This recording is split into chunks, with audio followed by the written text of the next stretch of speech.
Dessin animé pour filles. Let's go. Salut tout le monde, ce coup-ci, vous l'avez compris, je porte ma chemise bleue, donc c'est encore hors sujet, alors on va repartir de nouveau à l'époque des années 80, l'époque des bons dessins animés. À l'époque où il y avait Contrairement à maintenant, c'est de la merde. C'était aussi l'époque où tu commençais tes journées avec Maureen Dor, puis après tu passais chez Dorothée. Et j'arrête pas de parler des émissions qu'il y avait le matin, mais... Maureen Dor, je sais pas si j'avais dit, mais Maureen Dor, je la trouvais trop belle quand j'étais petit, mais vraiment je la trouvais magnifique. Je crois que j'avais confondu, je me sens que j'avais dit la dernière fois que c'était Karen Cheryl, mais non, moi c'était vraiment Maureen Dor. Maureen Dor, je la trouvais trop mignonne.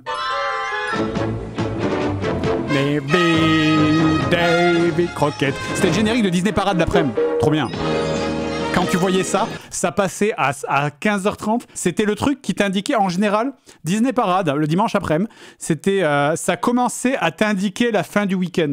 C'est-à-dire que tu savais que le matin, le matin, tu avais le Club Dorothée. Ensuite, vers la fin du Club Dorothée, vers 11h, un truc comme ça, là, ça passait sur les pas de pitié pour les croissants, machin, etc. Donc tu coupais, t'allais faire autre chose. De toute façon, tu lançais ta console. C'était le moment où tu lançais ta console à peu près. L'après-midi, en général, bon, t'allais voir les potes, t'allais faire un foot, machin, avec les copains, t'allais faire des jeux de société avec les potes, machin, etc. C'était une autre époque, hein, encore, il y avait pas les téléphones portables, machin. En fait, t'allais construire des cabanes, ce qu'on faisait à l'époque, quoi. Et ensuite, à 16h30, tout le monde rentrait chez soi. On regardait Disney Parade. Alors ça a changé de nom, ça s'appelait tantôt Disney Parade, des fois Disney Dimanche. Ça commençait à t'indiquer la fin de la journée et c'était le tunnel de dessin animé jusqu'à la fin. Parce que donc tu avais Disney Parade ou Disney Dimanche qui commençait vers 16h30, 17h et qui s'arrêtait, ça durait peut-être 2 heures, je crois un truc comme ça, 1 heure, 2 heures. Ça s'arrêtait vers 18h30. C'était l'heure où tu commençais à, faut bouffer, faire le sac pour l'école le lendemain. Et ensuite, une fois que tu avais fini de manger, 20h, ça cartoon. Et vers 22h, t'allais te pioter, quoi. Ça met un coup de vieux, hein. Bah oui, il y avait aussi les émissions l'après-midi. L'après-midi, tu passais sur Disney Parade ou sur Disney Dimanche. Ce que je dis. Et puis tu finissais ta journée avec sa carte sur Canal+, en clair. D'ailleurs, sa cartoon, quand tu entendais ce générique, t'étais un peu triste en fait, parce que ça voulait dire que le week-end était fini, hein. C'était la dernière émission que tu voyais le dimanche, avant de préparer ton sac pour aller à l'école le lendemain. Enfin bref, je vais faire mon vieux con. Et d'ailleurs, hors sujet, enfin hors série, plutôt, enfin hors propos, moi j'ai toujours en tête cette idée un jour de faire un sac cartoon en Twitch. Je le dirai pas à l'avance. Franchement, ou alors petite cible, je le dirai un petit peu à l'avance. Mais un jour, j'arriverai, je ferai un stream de 30 minutes. Il y aura moi au début qui dit bonjour, machin, etc. On regardait des dessins animés. 2-3 dessins animés, un Titi et Gros Minet, un Bugs Bunny, un Bibi Pel Coyote et un Tom et Jerry. Fin, et voilà. Juste en mode vieux sac cartoon. C'est un truc que j'aimerais trop faire un jour. Mais pourtant, mine de rien, on commence à avoir abordé un peu tous les sujets, hein, parce que je vous ai finalement parlé en fait de presque tous les types de dessins animés, sauf un.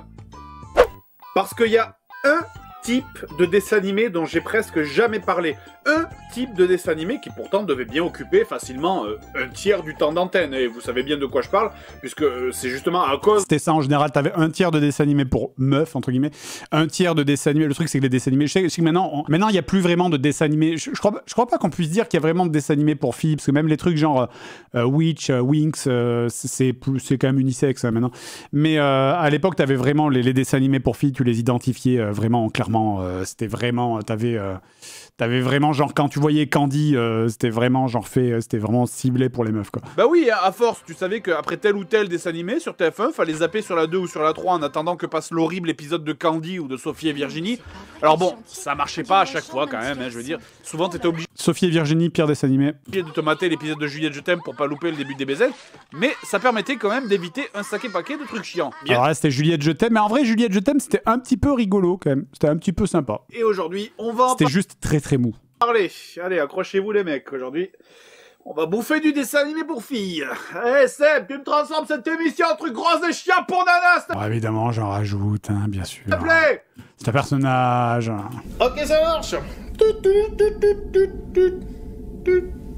Ouais, je fais des sons parce qu'on a pas de clavier en fait. Ah, c'est pas encore assez, ça fait pas assez filles, là, rajoute plus de trucs mignons. Ok.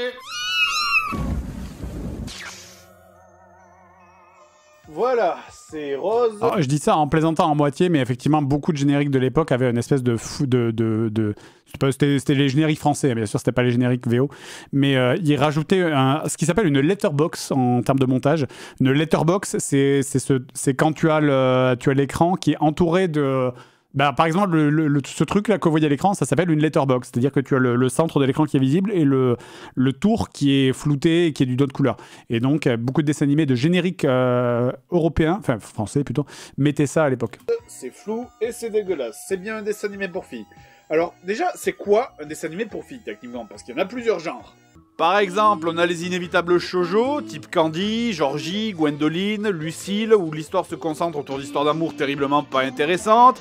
Ensuite, on avait aussi les séries pour petites filles, hein, type Mon Petit Poney, par exemple. Comme mon petit poney. D'ailleurs, bande d'enfoirés, regardez ce que vous m'avez forcé à acheter pour faire cet épisode.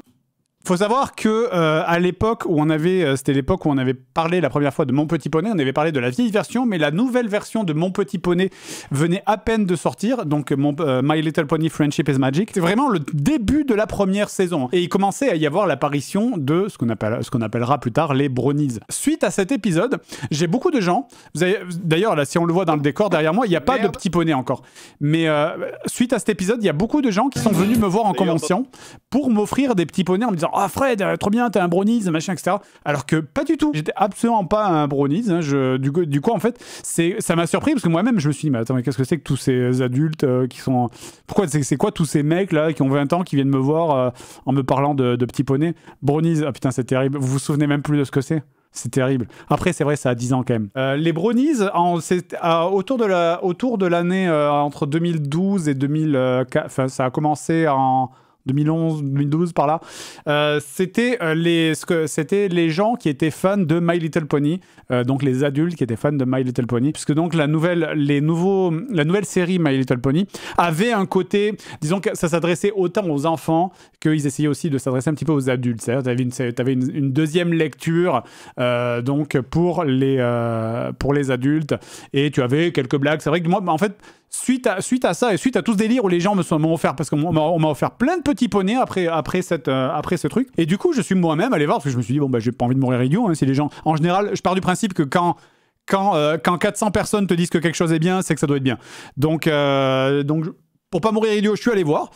voir donc la série, j'ai regardé les 3 premières saisons de My Little Pony Friendship is Magic, et c'est sympathique, mais ça c'est pas non plus, c'est pas à crever de rire, hein, c'est pas du South Park ou enfin voilà quoi. Mais donc c'est suite à cette vidéo voilà qu'il y a eu que tout ce délire, que les gens ont cru que j'étais un brownies alors que pas du tout, parce que je ne connaissais même pas l'existence de cette série en fait. Sailor Moon par exemple, soyez honnêtes messieurs, on était quand même nombreux à regarder cette série sans jamais l'avouer. Bien sûr, parce que Sailor Moon c'était très ça. En fait, en vrai Sailor Moon c'est un shonen, c'est juste un shonen avec des meufs. Devant les potes dans la cour de récré.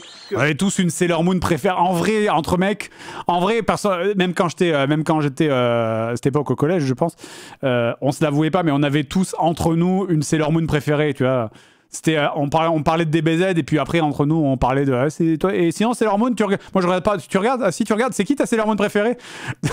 Évidemment Waifu, Sailor Mercury bien sûr. Dans le classement des Sailor, Mercury, alors des principales, parce qu'après moi je me souviens plus, il y a Neptune, Pluton, machin, etc. Mercury, Mars, Jupiter, Moon. Et j'ai pas mis Vénus parce que bon, Vénus elle est anecdotique pour moi. Bah je sais pas, par exemple, tu prends le générique des mini-pousses. Franchement, faites l'expérience et demandez à quelqu'un de vous chanter le générique des mini-pousses. Normalement, voilà ce qui va se passer. Nous les mini-pousses, Petits êtres à moitié hommes, à force j'ai retenu. dans les murs d'enfants, où nous allons d'enfants. Non mais c'est vrai, cette série en fait, j'ai jamais compris les paroles, je les ai compris depuis l'arrivée de l'internet en fait, vu que sur le vrai générique c'était complètement masqué par le dialogue des personnages. Bonjour, nous c'est Mini. Veux-tu venir ici, Charlie Mini?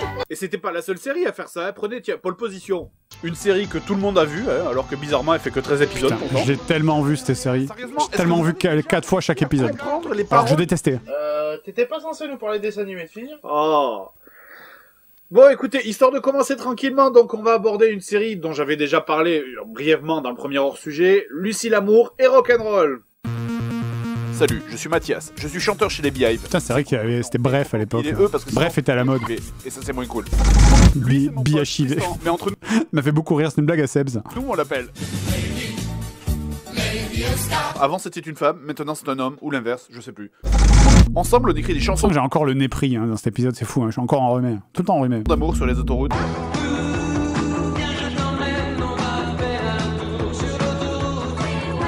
J'ai jamais compris en quoi une autoroute c'était sexy pour une fille, mais tant pis. Elle, c'est Lucille. Comme tous les personnages d'animé japonais, quand elle est stressée, elle court d'une façon dramatique. Un jour, on s'est croisés dans la rue, elle est tombée, je l'ai regardée, elle est retombée, elle m'a giflé, j'ai aimé ça. Lui, c'est Benjamin, c'est mon petit frère. Ça fait des mois qu'il squatte chez des gens pour bouffer gratos et pour que je mette la fille du patron. Il m'a dit « Tu vas te marier avec Lucille ?» J'ai entendu « Tu vas la baiser, la Lucille ?» Le chat a dit « J'ai entendu « Tu la baisais, Lucille ?» Je me suis dit « J'ai un problème. Bref, j'ai une vie de merde, je suis Mathias des Beehive. » Mine de rien, on l'oublie souvent, mais cette série, c'était quand même une série musicale, hein. Et qui dit série musicale, dit chanteur. Et il y avait d'excellents chanteurs dans cette série. Bon alors, sans parler du look des persos qui est ce qu'il est, hein. Le seul moyen d'avoir l'air plus gay que ça, je pense que ça serait de porter une robe de mariée. Mais c'est même au niveau de l'interprétation que des fois ça chie. Dans la série, il est censé avoir un concours de rock entre les meilleurs groupes du Japon. En face, il y a lui, c'est Scheller. Hein, oui, voilà, c'est un trave. Et c'est censé être un des meilleurs chanteurs. Écoutez sa voix suave. Notre époque. Moi fâché après toi, ma chérie, mais c'est merveilleux, Marina. Maintenant, attention, écoutez l'artiste.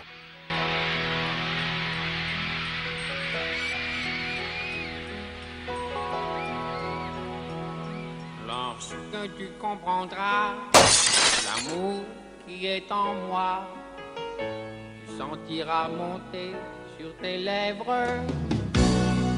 Mais si tu voulais bien que je... Il chante vraiment formidablement. Et on l'a coupé la chanson, mais elle dure beaucoup plus longtemps que ça. Suffit de voir, déjà pour commencer, dans l'histoire, Benjamin, il a rencontré Lucille une fois, un jour de pluie. Donc Lucille lui offre sa fameuse Gay Boy, là, qui est un truc qui ne sert absolument à rien, hein. Qu'est-ce que je veux faire sans Lucille si elle est fâchée avec Mathias? Oh, mais je pense à quelque chose.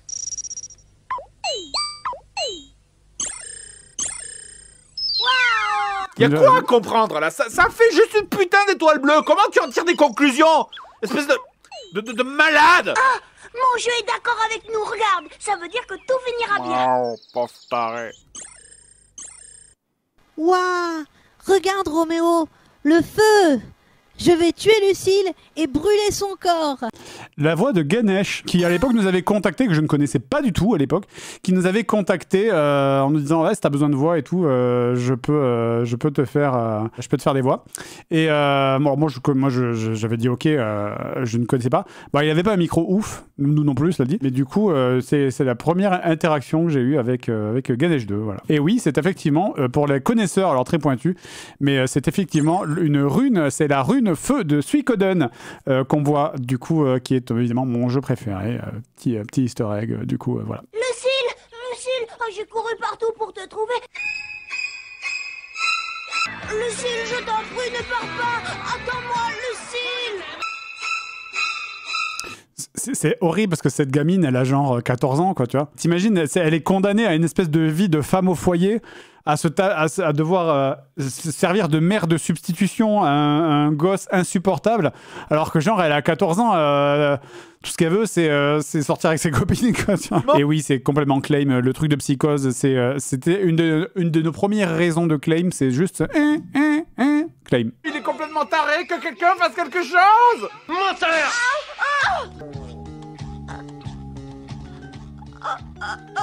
C'est du bien.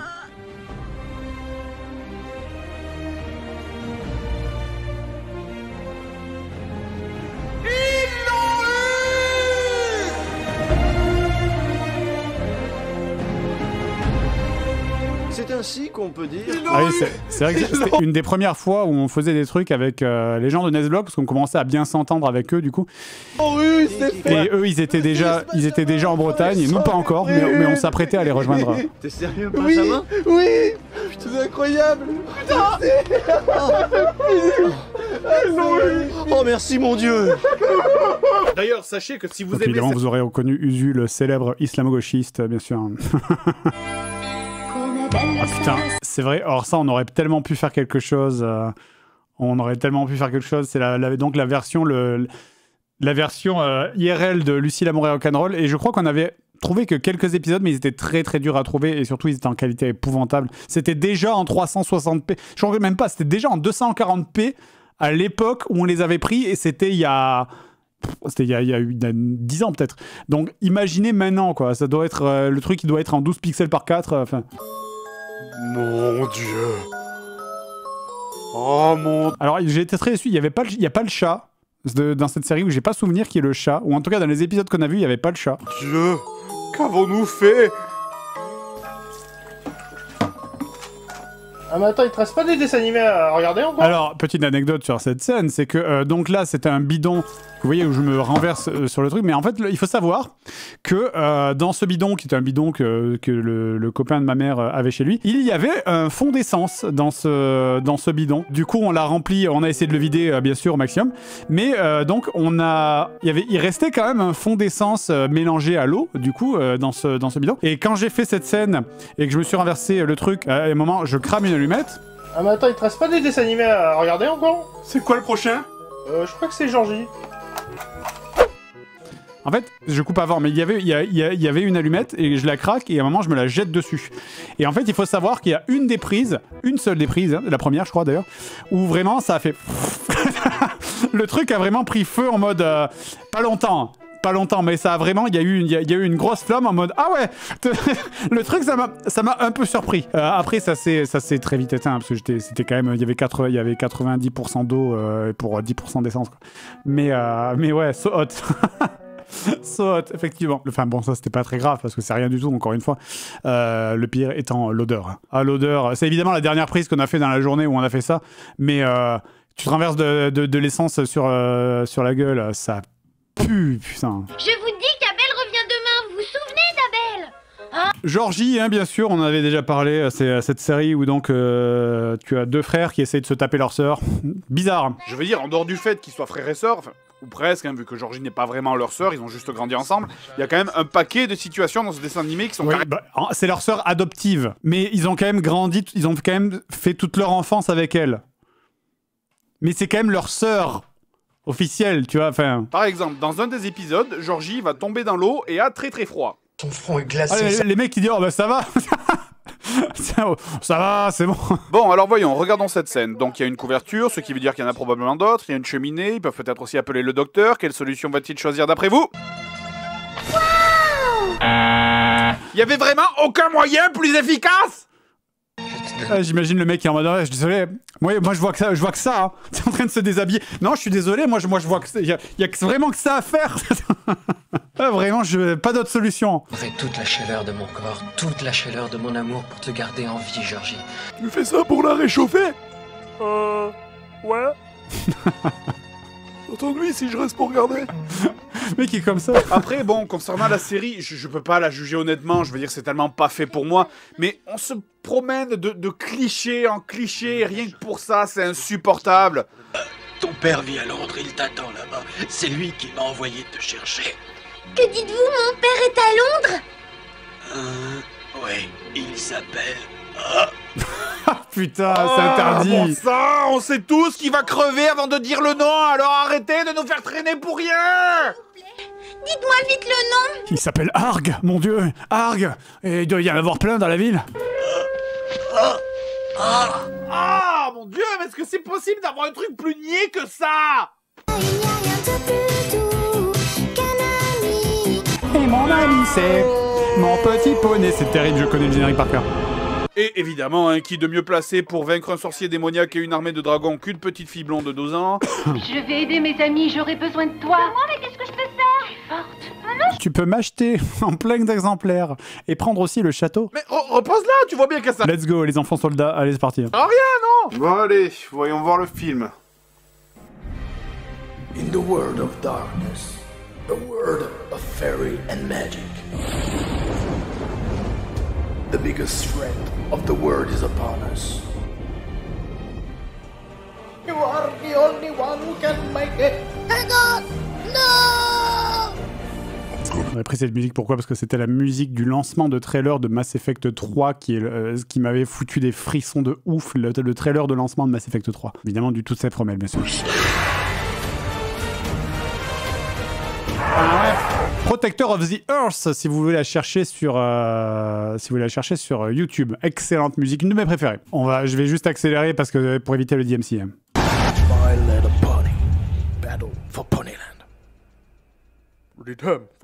Attends, mais il est génial ce film, Mon Petit Poney. Et attends, je dois être en train de rêver. Voyons. Ah, ouais, c'est un rêve. Voilà, nous. Et laisse vraiment, parce que, alors attention, anecdote de ouf, suite à ce trailer qui avait beaucoup plu aux gens, on nous avait beaucoup parlé en convention, on a voulu faire des affiches dessus, en fait, et donc du coup, j'ai demandé, on a voulu faire des affiches pour les vendre en convention et pour faire des goodies. Et en fait, j'avais demandé, donc du coup, à la seule personne que je connaissais qui faisait du graphisme, et qui était la personne qui s'était occupée de faire notre site internet, enfin de faire les graphismes de notre site internet, et c'était Sorina, en fait. Et donc, c'est suite à cette vidéo que Sorina et moi, on a commencé à travailler ensemble, pour faire cette affiche Battle for Ponyland. Donc, l'anecdote, c'est qu'en fait, quand je fais « Ah, je dois rêver parce que j'ai une femme dans mon lit », eh ben, de fil en aiguille, la vérité, c'est que oui, en fait. Voilà, nous avons passé en revue la moitié des dessins animés prévus. Maintenant, transition Magical Girl. Pouvoir magique. Pourquoi tu m'as pas empêché de faire ça? Alors, en France... On avait acheté... souvent, on a trouvé l'anecdote trop mignonne. Non, c'est pas du tout ça, c'est pas du tout Sorina, c'est pas... Mais du coup, c'était... là, pour le truc que vous avez vu, là, juste le truc juste avant, ça durait beaucoup plus longtemps, en vrai, parce que j'avais vraiment refait la chorégraphie alors je sais plus si c'est Creamy ou Amy Magic, je confonds les deux tout le temps, mais de quand elle se transforme, et on avait fait venir ce truc d'Italie. Ça avait même retardé la sortie de la vidéo de quasiment une semaine, parce qu'en fait on avait dû faire venir le bâton magique d'Italie, qu'on voit à peine, hein, d'ailleurs, finalement, mais du coup au final j'en ai coupé 80% et j'ai laissé juste la fin parce que c'était trop long, quoi. La plupart des gens de mon âge ont surtout connu la deuxième génération de Magical Girl. C'est celle qui a commencé avec Gigi, puis Creamy, Amy Magic, etc. Et évidemment la troisième génération qui est celle de Sailor Moon. Alors si effectivement on est toujours en présence d'une série pour filles, on est déjà plus au niveau d'un... Alors ça, et d'ailleurs, il faut savoir que quand j'ai sorti la vidéo, il y a eu une espèce de vague de nostalgie qui est revenue quand j'ai mis cet extrait, parce qu'on était pile 10 ans après la fin de Sakura. Et Sakura, j'ai beaucoup regardé, moi, Sakura, quand j'étais... quand c'est sorti, parce que ça passait le mercredi après, mais j'avais rien d'autre à foutre vu que j'étais en CTU. Ça, en fait, ce court extrait du générique de Sakura a fait remonter tout le monde. Les gens, ils ont fait « Oh putain, oui, ça existait, je m'en souviens !» Parce que tu sais, il y a ce truc... En général, quand tu laisses 10 ans à quelque chose, après la fin de quelque chose, et que tu le remets 10 ans après, c'est pile le moment où les gens l'ont oublié et où ça va leur faire remonter les souvenirs en le mettant, quoi, en fait. D'ailleurs, c'est dingue, mais Creamy et Amy Magic, je les confondais tout le temps. C'est toujours le cas. Presque... D'ailleurs, il y a même eu, pour pas t'aider, il y a même eu un crossover Creamy et Amy Magic. Faut dire que la plupart des séries de Magical Girl ont quasiment le même scénario, et vous pouvez vérifier. Regarde-moi ça, j'ai fait un montage, on dirait des photocopies. Dans chaque série, il y aura forcément une gamine en mini-jupe qui va obtenir n'importe quelle merde en plastique rose donnée par un petit animal chiant, qui va l'aider à se transformer en adolescente en pleine puberté. C'est 5 séries différentes, hein, que vous voyez là à l'écran, c'est pas genre la même série. Pour aider les gens grâce au pouvoir de l'amour ou une connerie du genre. Si je dis pas de bêtises, on a alors Amy Magic, Creamy, Gigi, et ça doit être ça, je crois que c'est Sabrina, il me semble, là-bas. Vanessa, ouais. Qu'est-ce que j'ai dit? Je dis Vanessa? Non, Sabrina. Non, Sabrina, c'était le truc avec le chat, qui était une série IRL avec une espèce de chat empaillé dégueulasse là. Non, je confonds, c'est Vanessa aux fleurs, ça doit être Vanessa ou Suzy aux fleurs magiques, je sais plus. Elle trouve un objet ancien qui fait apparaître une lumière devant elle qui la traverse de part en part. L'illusion de Phoenix. Oui, c'est à peu près ça. Alors, faut vraiment avoir la ref, hein. En fait, dans Senseiya, quand tu as Iki qui fait son truc de l'illusion du phénix, ça fait exactement la même animation, en fait. Sauf que tu vois le cerveau à travers. Enfin bref, j'ai bien aimé cette série, donc on peut dire qu'il n'y a que Mai qui maille. Mais bon... Waouh. Ah, dis donc, faut s'en souvenir de celle-là. Après, en général, faut vraiment pas regarder de trop près le scénario de ces séries. Tu prends le plus vieux dont je me souvienne personnellement, c'est Gigi. Alors, le scénario de cette série, c'est quand même assez énorme. Hein.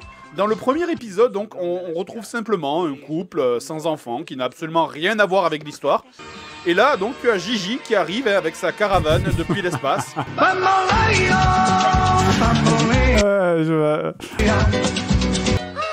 je crois bien que c'est ma maison. Ah, c'est vraiment, elle s'installe chez toi. Oui. Non, Vanessa et la magie des rêves. Hein. Alors on retrouve Vanessa qui se sert de son serre-tête magique donné par une fée. Et si elle... J'avais oublié que c'est comme elle vit en Afrique, elle est habillée comme Tarzan, parce que comprenez qu'ils n'ont pas de vêtements en Afrique. C'est elle est habillée comme Tarzan, c'est normal, c'est parce qu'elle a passé sa jeunesse en Afrique. Ça. Bah oui. Et tout le monde sait faut comme tous les Africains, elle chevauche des lions. Tous les Africains sont habillés comme ça. Bien sûr. Hein, je suppose qu'à un moment, il y a un scénariste qui a écrit son Magical Girl en mangeant un paquet de gâteaux bamboula, peut-être, et qui s'est dit, mais oui, c'est évident. Cliché raciste. Mais non, je suis sûr qu'ils ont pas fait exprès. Votre attention, s'il vous plaît. Pour le vol numéro 3 de la compagnie Savannah à destination de Tokyo, via le Caire. Let's go. Ils n'ont pas de montre non plus, ils utilisent des cadrans solaires, c'est écologique. Donc on retrouve l'héroïne, Yu, qui un jour voit passer un vaisseau au-dessus de sa fenêtre et décide de lui courir après. Putain, sachez que j'ai un manga... que je n'ai pas lu encore, je l'ai acheté, je suis tombé dessus par pure curiosité à Carrefour, qui est une histoire alternative de Crimi. Alors je sais plus si c'est Crimi ou Amy Magique, hein, putain je crois que c'est Amy Magique. Ou en gros, ça parle d'un personnage secondaire, le manga suit un personnage secondaire de Amy Magique pendant les aventures de Amy Magique du coup, et j'ai acheté ça, j'ai pas eu le temps de le bouquiner. Ou de je sais pas si c'est Crimi ou Amy, j'en sais rien, c'est un des deux. Donc environ 2 culottes plus tard, soudain il fait nuit sans explication, et là il y a deux...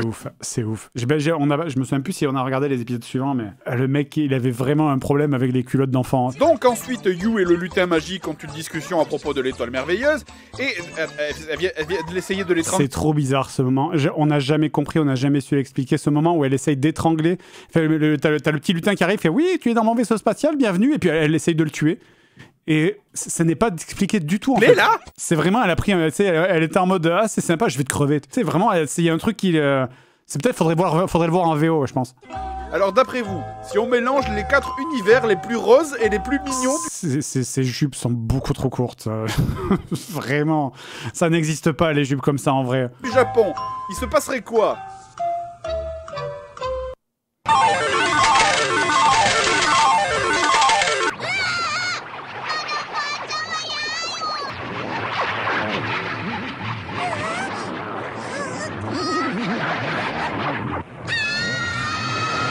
Ça se finit bien après, je vous rassure. Je vous jure que ça se finit bien. C'est un vrai épisode. C'est un vrai épisode que vous pouvez trouver sur YouTube qui se finit parfaitement bien, je vous rassure. Il y a une fin tout à fait...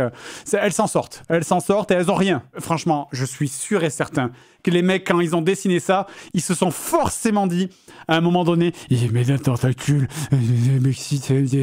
je suis sûr et certain que les gars, ils se sont tapés des vieux fantasmes, à mon avis. Mais au final, ça se finit bien parce que c'est un épisode tout public, évidemment, c'est pas la même taille. Mais la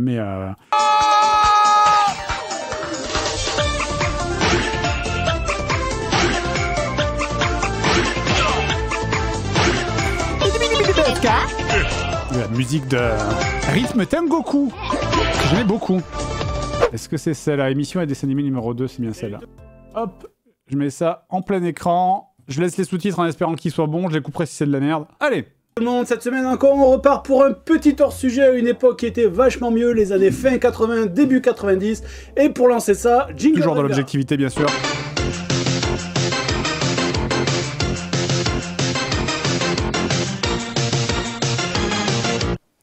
Générique du Jackie Show, qui pour l'anecdote était d'ailleurs la première, le tout premier stream que j'ai fait, le numéro 1. J'étais arrivé sur Twitch en mettant cette musique. Voilà, c'était insupportable. Les années 80-90, pour ceux qui n'ont pas connu, c'était pas que les jeux vidéo et les dessins animés. Il y avait aussi, par exemple, plein de chansons super connues.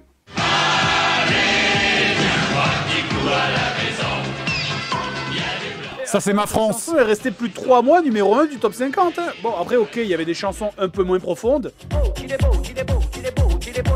Et il y en avait aussi qui, si tu le regardes avec l'œil d'aujourd'hui, on peut trouver ça carrément de mauvais goût. Mais le scooter Mockstar l'avait volé. Mais le scooter Mockstar l'avait volé. C'est terrible parce que je me souviens vraiment d'un pote à moi qui avait le 2 tours de la gaffe. les CD 2 tours, vous en rappelez, où il y avait 2 musiques dessus, de Mokta, enfin de la Zoubida.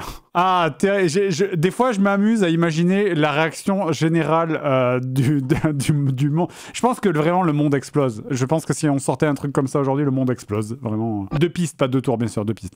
La légende de Zelda. Les années 80-90, c'était aussi l'époque des pubs qui te faisaient baver. Sega, c'est plus fort que toi. Ou des pubs mémorables. Avec de flash. Avec de flash, avec de flash, avec de flash. Tiens, d'ailleurs, un simple test de nostalgie. Première fois qu'on parlait des pubs, d'ailleurs. Tout le monde se souvient de cette pub. Moi-même, je faisais pareil dans les couloirs quand j'étais petit. Évidemment. Allez hop, on y va, en route pour l'aventure. Et les années 80-90, bah, c'était aussi les. Bien sûr, avec une émission En route pour l'aventure, qui était justement le générique de l'émission.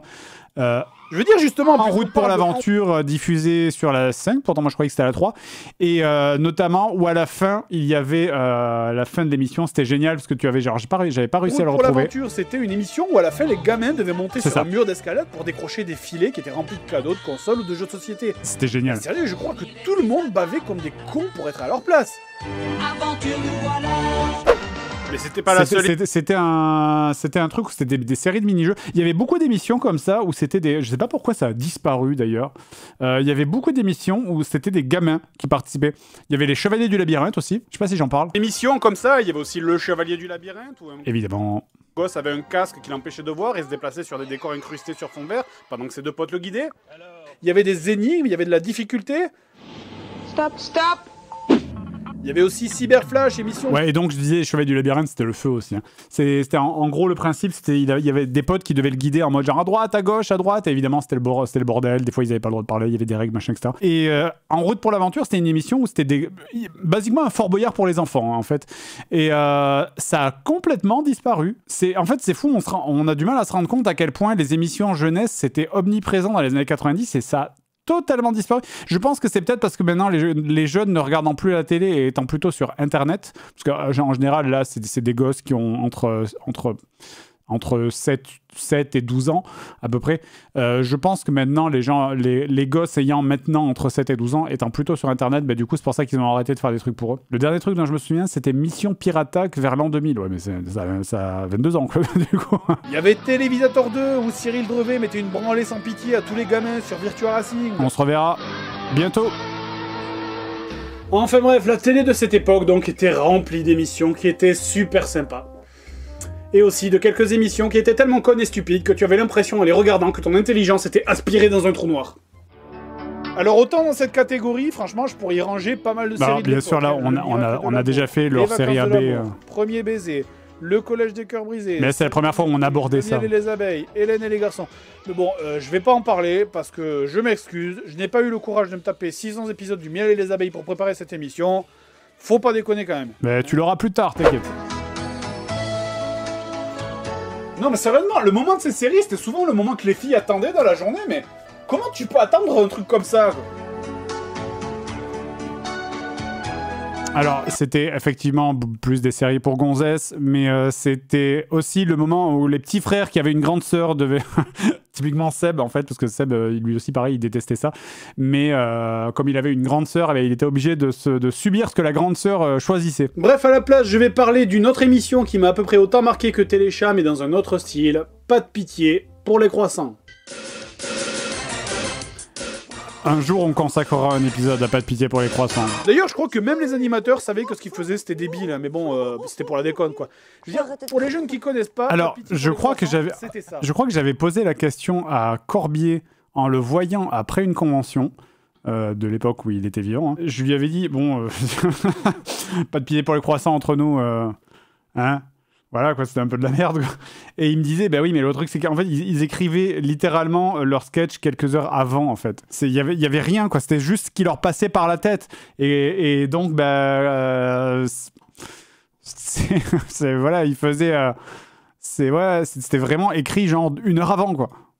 Pour parler, utilisez votre langue. Oh oui, on parle beaucoup mieux avec sa langue. C'est quoi, elle vient de le sucer, là, ou... Dorothée? Yeah, yeah, yeah. Ouh, c'est fais bien. Alors, ça me cringe de... T'imagines, pour cringer un enfant, quoi, le degré de cringe, quoi. Faut se souvenir que les émissions jeunesse dans ce tas-là, surtout pendant les vacances, ça durait presque toute la journée et sur quasiment toutes les chaînes. Je parle souvent du Club d'eau, mais il y avait Amuse 3 ou les Minicums sur la 3. Minicum qui arrivera plus tard, quand même. On est plutôt dans la deuxième moitié des années 90. Maureen et DKTV qui est arrivé un peu plus tard. Salut les gongs, c'est toujours l'été sur DKTV. Et pour peu que tu connaisses un peu les horaires, bah, tu pouvais te faire un circuit pour zapper entre les chaînes et mater que des dessins animés toute la journée. Et il y avait d'excellents dessins animés sur les autres chaînes aussi.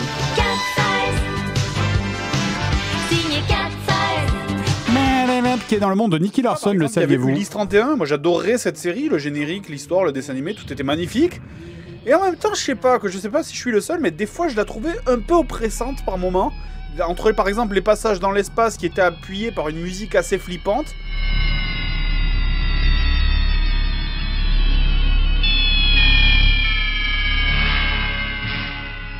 Il y avait Sharka aussi. C'était un gag entre nous avec Bob quand on allait en convention, quand on voulait se foutre de la gueule. Quand on voulait se... Alors je sais plus dans quel contexte on le sortait, mais il y avait un truc où quand on voulait se foutre de la gueule, alors je sais pas si c'était je sais plus pourquoi c'était, mais on faisait cette musique qui faisait comme ça entre nous. Analyse impossible. Analyse impossible, analyse impossible. Je n'aime pas quand Shirka dit ça. Analyse impossible. Et en plus, ça me rappelle, franchement, Sherka, c'est l'équivalent de Google Home. Google Home, à chaque fois que tu lui demandes un truc, il fait je sais pas, ben, c'est pareil, Sherka. En dessin animé, il y avait Lamu aussi, hein, évidemment, ça c'était la série que je regardais en Premier fantasme de moult personnes, Lamu, qui passait sur TMC à l'époque, et je me souviens que je regardais ça en croyant que c'était du porno, alors que c'était pas une série parfaitement normale. Quand ma mère arrivait, je zappais, parce que j'avais peur que ma mère pensait que c'était du porn, en fait. En fait, quand ma mère arrivait, je zappais parce que je croyais que c'était un truc un peu coquin vu qu'on voyait Lamu à poil en permanence. Et du coup, je voulais pas me faire choper à regarder ça. D'ailleurs, ça aussi, c'était l'époque où tous les gamins étaient forcément amoureux d'un personnage de dessin animé. Moi, par exemple, c'était Sailor Mercury. Un diamant d'innocence. Moi, c'était la chatte des entrechats. Ah, je préfère. Enfin, je crois. Il y avait aussi Denver sur la 3. D'ailleurs, on m'avait demandé dans mon précédent sujet pourquoi j'avais dit que j'aimais pas Denver. Mais écoutez, les tchouches à Fifi. Il y a des dessins animés comme ça où le héros t'énerve tellement que t'arrives pas à apprécier la série. Moi, j'en avais plusieurs comme ça. Il y avait Princess Sarah, Draculato, Tom Sawyer, ou alors il y avait Pinocchio. J'ai jamais compris pourquoi on avait que des merdes le matin à 7h. Alors, mais ça, le truc, c'est que je pense que je le détestais, non pas... Si, alors déjà parce que la série était vraiment très mauvaise, mais aussi parce qu'en fait, le matin, quand je me levais, moi, quand j'allais au lycée, enfin au collège plutôt, quand j'allais au collège, peut-être tout début du lycée, je sais plus, mais je sais que je me levais vers 7h environ, et avant de partir, parce que je devais partir vers 7h30, un truc comme ça, parce que les cours commençaient à 8h, le seul dessin animé dans cette tranche horaire entre 7h et 7h30 que je pouvais voir, c'était Pinocchio. Et c'était de la merde. Et du coup, j'étais vénère tous les matins parce que tous les matins, je me tapais ce dessin animé de merde alors que tous les dessins animés étaient mieux. Vous voyez ce que je veux dire? Et je sais que quand pile le moment où je partais, c'est là où t'avais le dessin animé sur Sonic, machin, etc. Et je crois que je le dis d'ailleurs, je ne comprenais pas pourquoi les bons dessins animés passaient après 8h. Après 8h, les enfants, ils sont plus là, ils sont à l'école. Et qui mettaient tous les bons dessins animés à 9h, 9h30, car il n'y avait plus aucun gamin devant l'écran, quoi. Et pour Denver, désolé, autant j'adorais le générique, autant lui, je pouvais pas le supporter, c'était affreux. Ok, alors je cours pas après la logique dans les cartoons, mais quand dans un dessin animé tout le monde est con, moi ça m'énervait, quoi. Je veux dire, prenez le déguisement de Denver, comment ça peut avoir la moindre chance de marcher?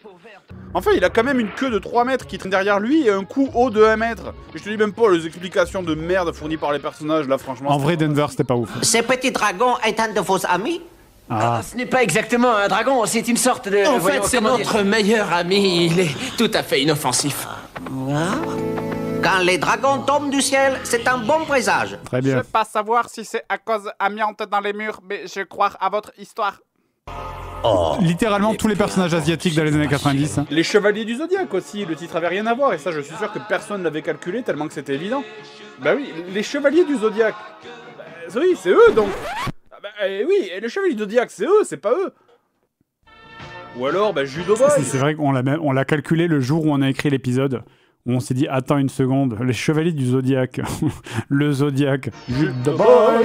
En fait, c'est du karaté, je me suis vraiment planté, et on m'a viré. Bon, ok, Judo Boy, c'est... Judo Boy qui était un des tout premiers dessins animés que j'ai regardé en vrai. Puisque en fait, quand j'allais chez mon père, parce que mes parents étaient divorcés, il avait une cassette de Judo Boy et une cassette de... et je cherche... Gordon, oui, Flash Gordon. Merci, Flash Gordon. Qui est un des tout premiers dessins animés que j'ai regardé aussi. Pareil pour Pokémon, hein, par exemple, un épisode type de Pokémon, ça va ressembler à ça. Une fois encore, on retrouve Sacha et ses amis qui arrivent dans la petite ville. On l'a fait aux Zob, ça. On l'a fait vraiment, mais ça nous a pris 5 minutes à faire. On l'a fait complètement à la Zob. Sacha et ses amis qui arrivent dans la petite ville de Trou du Cul paumé. Patate. Regardez, c'est un Pokémon accompagné d'un personnage secondaire inutile. Patate, Pokémon de type Purée, son évolution c'est Mucinex. Allons les aider, même si on les connaît pas et qu'on les reverra jamais ensuite. On est sur la Team Rocket. Patate. Donnez-nous la patate. Pikachu, attaquez Claire. Pikachu. Team Rocket, blablabla. Heureusement, on a réussi à les battre. Exactement de la même façon que les 173 dernières fois. On a gagné. Tu seras toujours mon ami. Au revoir. Et pour Yu-Gi-Oh, ben, c'est un peu la même chose, on retrouve un schéma identique. Ce gag avait beaucoup fait rire les gens à l'époque parce que je pense qu'on a vraiment mis le doigt sur le scénario central de absolument tous les épisodes de Pokémon. Vraiment, tu peux foutre 90% des épisodes dans ce qu'on vient de faire. Bon alors Yu-Gi-Oh, pour ceux qui connaissent pas, c'est un animé qui est centré autour du personnage de Yugi qui possède un collier qui lui fait changer sa personnalité à chaque fois qu'il doit livrer un duel de monstres. Est-ce que je suis schizophrène? Non, je suis le fantôme d'un pharaon égyptien. Ta gueule. Ah bien sûr, le retour évidemment donc de State Alchemist qui nous a aidé à faire les voix, mais encore une fois je rappelle c'est nous qui avons écrit le texte et lui il nous a juste fait les voix du coup. L'histoire commence donc au début parce que Kaiba, un mec de la classe de Yugi, veut une carte rare de duel de monstres que possède le grand-père de Yugi. Et je vais peut-être choquer les fans de cette série, mais moi Yu-Gi-Oh je trouve que ça ressemble presque à une parodie de shonen en fait. Moi quand je vois l'épisode 1 de Yu-Gi-Oh dans ma tête ça devient ça. Pourquoi est-ce que cette carte t'intéresse autant? J'ai 18 ans, je suis coiffé comme un Beatles et j'ai pas de copine. C'est pas une raison suffisante? Eh bien non, je ne peux pas te la donner. Même si tu reviens avec 2 gardes du corps et que tu me kidnappes. Choqué en gros plan. Ah, vous le regretterez. Ce gros plan sur mon œil vous montre à quel point je suis déterminé. Grand-père. Yugi, j'ai échoué. Je voulais lui montrer l'âme des cartes, mais j'ai perdu. C'est déjà pas facile de montrer l'âme d'une personne, alors l'âme d'une carte. Mais grand-père, c'est pas logique. Comment perdre à une partie de cartes a pu te blesser? Eh bien, il y a une explication parfaitement logique. En fait... C'est pareil aussi, ça. On nous en avait beaucoup parlé à l'époque. Kaiba, tu as kidnappé mon grand-père, tu l'as dépouillé, tu l'as humilié, tu as déchiré sa carte préférée et tu l'as envoyé à l'hôpital. Et alors, tu comptes appeler la police? Non, je vais jouer aux cartes avec toi. Attendez, donnez-moi vos mains, je vais dessiner un smiley. Et ça sert à quoi? Rien, pourquoi? Ok, on emmène le vieux au service des maladies d'animés japonais. Toi, tu remontes là-haut et tu fais un discours inutile sur l'importance des amis dans les duels de cartes. Battons-nous, Yugi. Ceci est une salle de 900 mètres carrés rien que pour jouer aux cartes. Je vais gagner contre toi. Bien que ce soit hautement improbable puisque tu es le personnage principal de cet animé. On s'est dit, on a envie de se marrer à faire une parodie de Yu-Gi-Oh! Faisons-la. On savait même pas comment l'intégrer, c'est juste on se dit, bon, vas-y, on la met, on se marre, c'est bon, on s'en fout.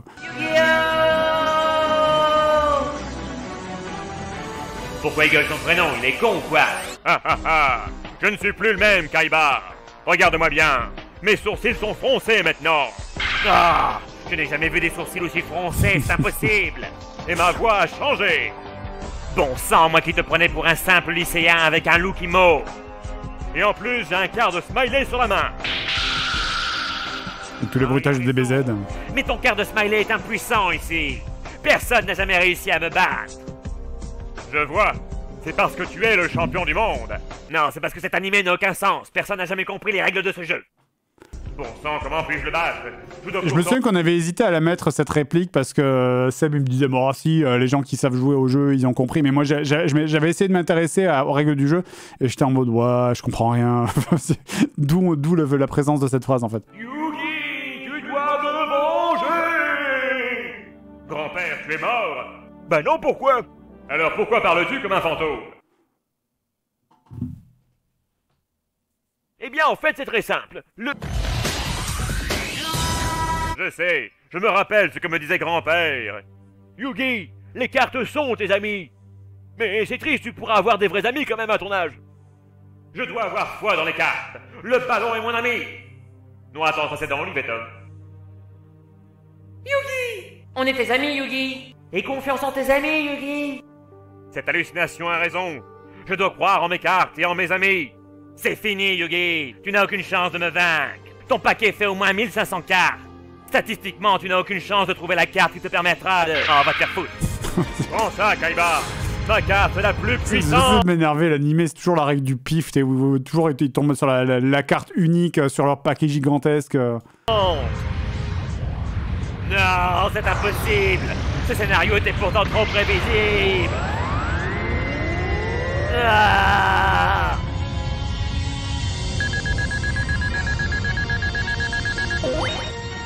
Putain, je me souviens que j'avais galéré à le trouver, ce bruitage qui fait bélé bélé bélé bélé bélé bélé bélé. C'était trop dur à trouver. Parce qu'évidemment, il a fallu tout rebruiter. Évidemment, vous doutez bien qu'il a fallu on ne pouvait pas prendre les musiques les musiques de l'épisode. Ah, de la part d'un mec coiffé comme ça, c'est humiliant. En fait, si tu n'as pas gagné, c'est parce que tu n'as pas cru dans le pouvoir de l'amitié. C'est important d'avoir des amis. Même si en général, ils font rien d'autre qu'à gueuler votre prénom à côté du ring pendant tout l'épisode. Mais bon, des fois, ça aide. En tout cas, Kaiba, retiens ma victoire. Je t'ai cassé. Enfin bon, il y a des spin-offs. Je me souviens qu'on avait fait attention parce qu'il y avait un autre type aux États-Unis qui avait fait une parodie de Yu-Gi-Oh! Dont j'ai complètement oublié le nom. C'était peut-être Yu-Gi-Oh! Abridged ou un truc comme ça. Et on avait fait attention à pas refaire les mêmes blagues que lui. Ah oui, je sais, parce qu'à la fin, on avait eu la même idée que lui. Et du coup, on l'avait pas pris là, parce que lui, il l'avait déjà fait. Il avait fini. C'est Little Kuribo, voilà, c'est ça. Il avait fini en faisant par la maman. Et nous, le hasard a fait qu'on avait écrit quasiment la même chose. Et du coup, on l'a changé en jeté cassé pour pas se faire accuser de repomper les blagues des autres. Où est Yugi? Il n'est pas là. Quoi? Mais maintenant on peut synchroniser des cartes avec des nouvelles règles. Je crois qu'il avait d'ailleurs fait un truc sur Yu-Gi-Oh 5D ou le Yu-Gi-Oh avec des motos, je sais plus. Mais non, c'est pour ça qu'on a aussi passé à toute vitesse là-dessus, alors que pourtant on aurait pu dire plein de choses là-dessus. C'est encore plus compliqué. Comment? Et on peut synchroniser des synchronisations. Attends une minute, Et la vitesse des motos augmente le pouvoir de nos cartes. Parce que oui, on joue aux cartes sur des motos. Ouais, il joue aux cartes sur des motos, là, Mais qu'est-ce que... Et on est diffusé sur NT1. Ah, c'est impossible. Alors, excusez-moi les fans, oui, tout le monde qui spam. Ah, c'était bien 5D. Oui, c'est bien 5D. Je me suis pas moqué de votre série, calmez-vous. Bon, ok, je troll un peu, j'avoue. Mais moi, ces animés, ça m'a toujours fait rigoler. Je veux dire, parce que je les imagine en étant réalistes. Si tu prends un Yu-Gi-Oh! Ou Beyblade, tu transformes ça en truc réaliste, putain, qu'est-ce qu'on se ferait chier, quoi. Eh bien donc, bonjour chers téléspectateurs, nous sommes réunis encore une fois pour un match de Beyblade. Il y a beaucoup de...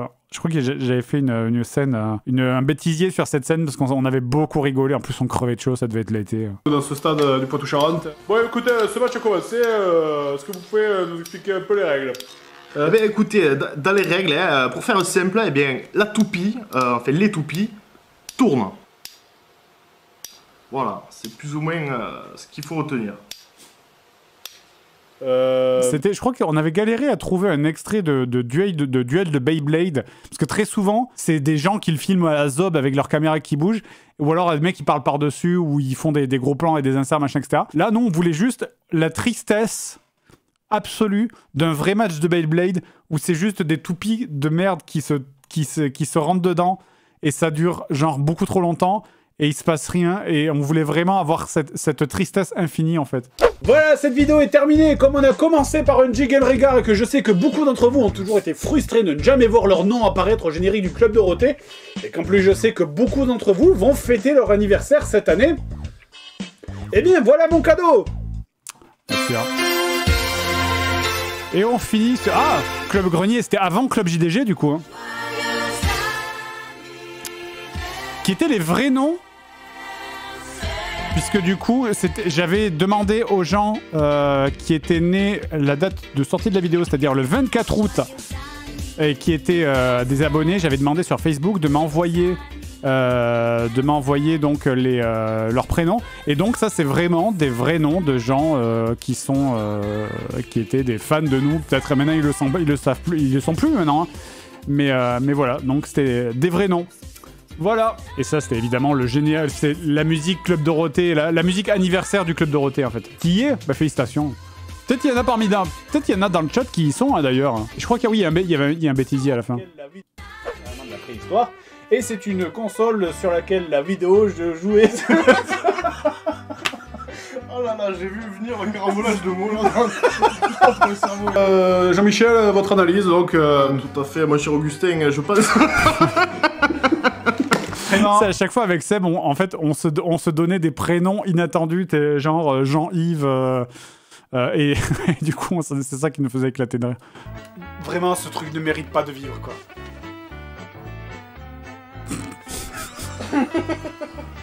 Ce moment où tu fais un truc qui est ridicule et tu sais qu'il va y avoir un effet spécial, genre les lunettes vont s'allumer, machin, etc. et que ça va être classe. Mais le moment où tu le fais sans savoir qu'il y a l'effet et que tu te sens vraiment... Je vous parlais de la petite voix qui me regardait d'en haut alors en me faisant... Bah c'est ça, là typiquement c'était un de ces moments-là. T'es pas parti? Non, j'ai un compte à régler avec ce jeu. Il est temps d'arrêter de fuir maintenant, d'arrêter d'avoir peur. Et bien donc voilà, ce match est terminé, mon cher Jean-Roger. Quoi? Et qu'en plus je sais que beaucoup d'entre vous vont en plus fouetter. Bien, mon cher Jean-Roger, votre analyse? Ah, tout à fait, mon cher Augustin, je pense qu'on a assisté.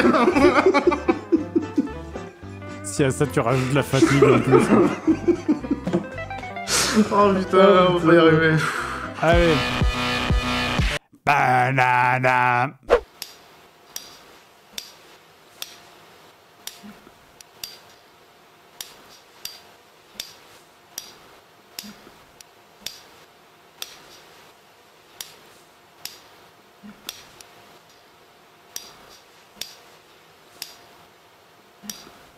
Très bien.